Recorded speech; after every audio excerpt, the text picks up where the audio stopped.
Hey guys, I just wanted to share with you how I make my handles. These were just pulled handles, and I used this old cardboard. It was one of those rolls, and I cut it in half, so I use it because of the curve. But I plan on making my own mold for my handles. But anyways, it's drying here, and I'm gonna show you how I shape the handles. So this is how I like my handles to be. I know it's just a matter of preference and comfort. I'm always looking for something that is comfortable on the hands. When I make something smaller, I also make the small handle that comes from the bottom and it curls that way. So I do that style as well. But on regular mugs, I like my handles to be like this, where it looks like it's just sitting on the wall of the mug.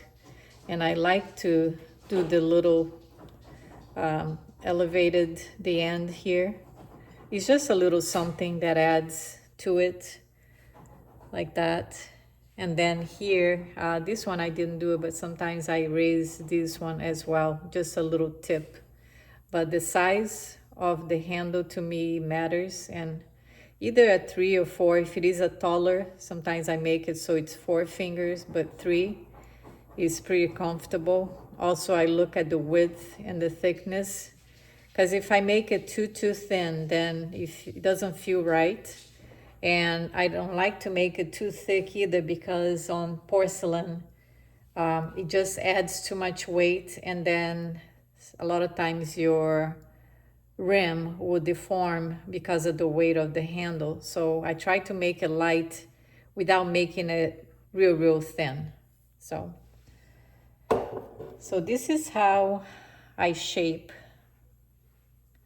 the handle. So right now it's still flexible, so I can bend, but it's not sticky anymore.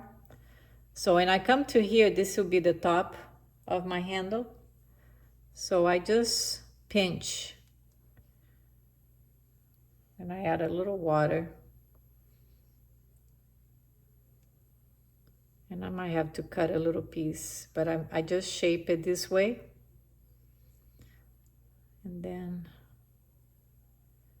to come to a point, not a sharp point, but a curved edge there. So I'm gonna cut it because it's too long. I know I spend a lot of time on my handles, but it's just a choice. You can do pull handles and attach right on the body of the mug and pull it that way, or you can do something different. So I choose to be different, even though it takes longer to make, like that. And this is porcelain frost. So now so I'm starting to shape it this way. See how this part now will be bent this way. So we'll go something like this. So now here I do the same thing. I pinch so that it creates that part that flips a little bit outward. So this here will be the part that I'm attaching. You see how it is thicker in here? Because I pinch, and at the same time I kind of, see my thumb stays here, shaping it almost like a little spoon right there. That's usually what I compare to the shape there. So that is the shape, like that.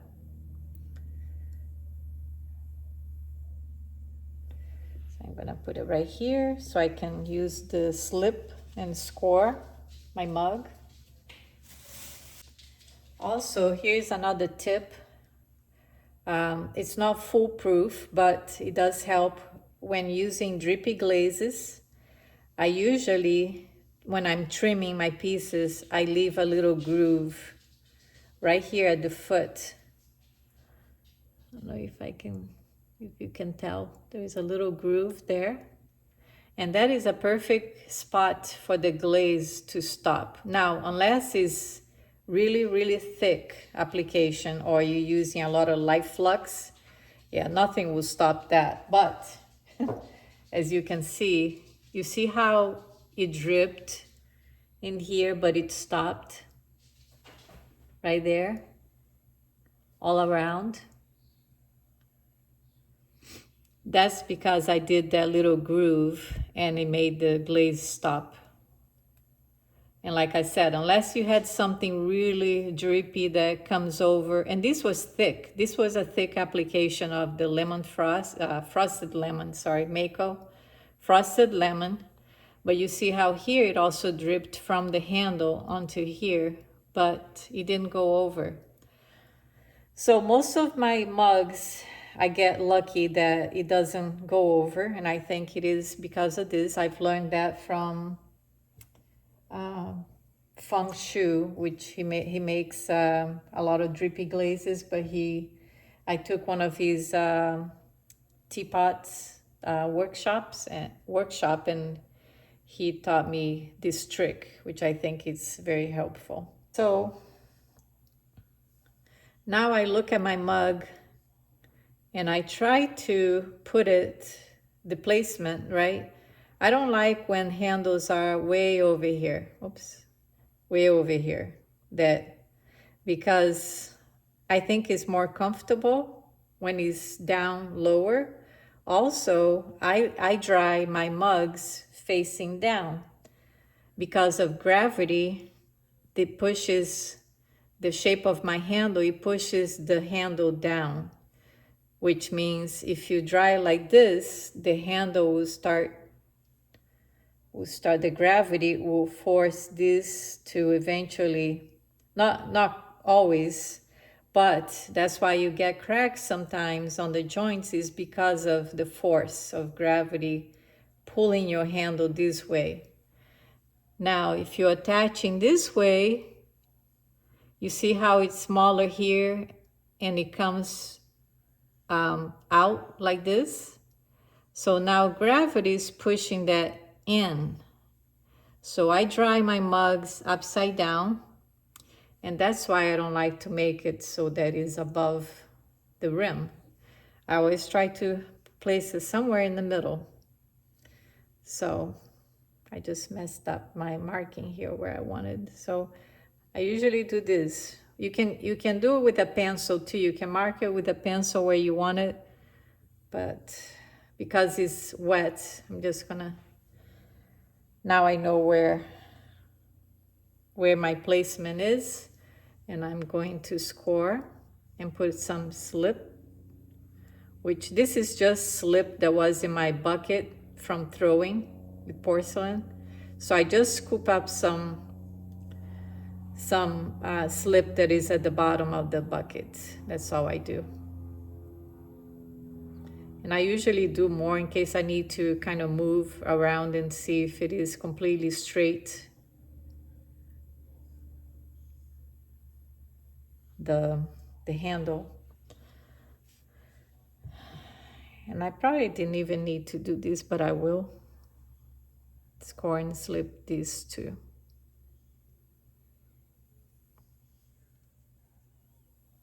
It's pretty wet, so I probably don't need it, but all right.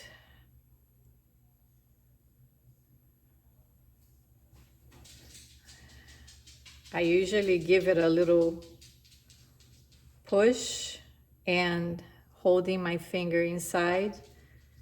Then I kind of twist it a little back and forth like this. And then I look at it, make sure it is straight. Sometimes you have to look at different angles from here and from this way, looking it down.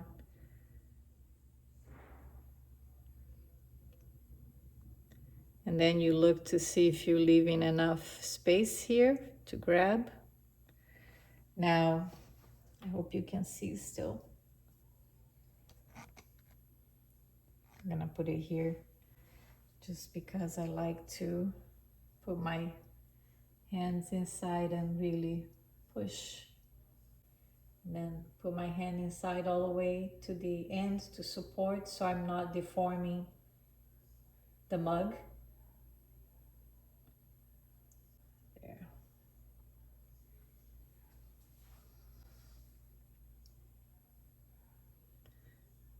Just taking it with my finger, the extra slip around. That is around the handle right here. And then I use my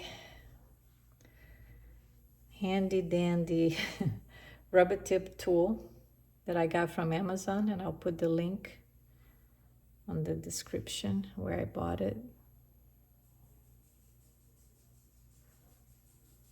There. And I do the same thing here. I'm just removing the excess of slip.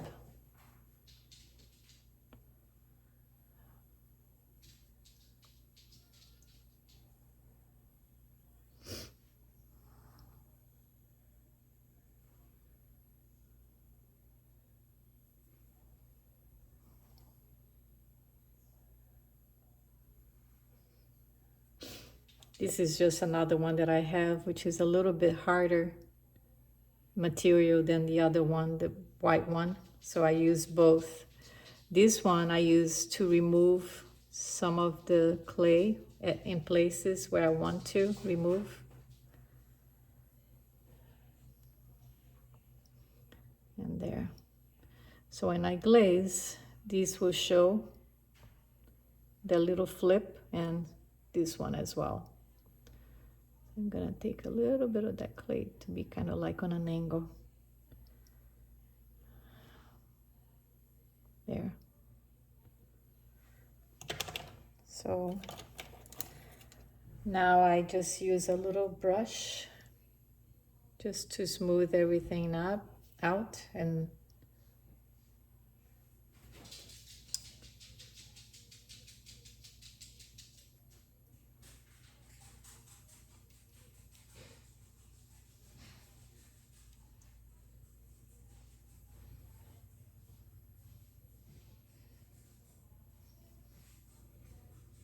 don't forget the top so it don't get any cracks.